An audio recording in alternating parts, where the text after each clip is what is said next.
Hey, it's Nick Kemp here from Ikigai-tribe.com, and I have some exciting news. My manuscript is here. It's been formatted, and I'm doing a final proofread, and I'm looking at chapter 2, so I'd like to read from it. When we think of great philosophers, names such as Socrates, Plato, and Aristotle come to mind. In psychology, pioneers include Wilhelm Wundt, William James, and Sigmund Freud. In the field of positive psychology, Abraham Maslow, Martin Seligman, and Christopher Peterson are considered the founding fathers. Now, one name that should be added to shake up this all-boys club is Mieko Kamiya, whose research on Ikigai spans all these fields. And I like to think of her as the mother of Ikigai.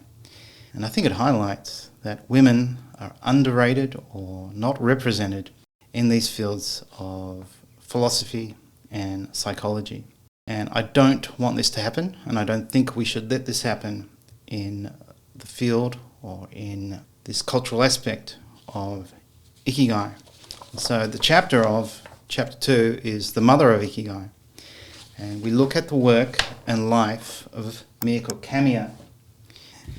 And she wrote this book, Ikigai ni Tsuite. It's a seminal work.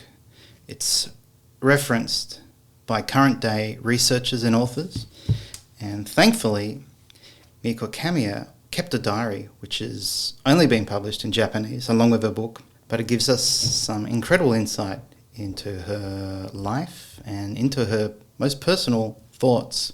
And in my chapter I share some of those thoughts, and I also share her definition of Ikigai, which I'd like to share with you, and I will quote from her book, so this is a translation.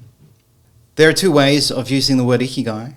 When someone says, "This child is my Ikigai," it refers to the source or target of Ikigai, and when one feels Ikigai is a state of mind. The latter of these is close to what Viktor Frankl calls sense of meaning.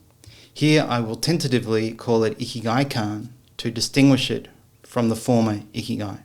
And this is actually the reason why I've titled my book Ikigai-kan, because as Kamiya stated, we have Ikigai sources or objects, and the example she used was a child, and we have this state of mind, or when one feels a state of mind, which is Ikigai-kan.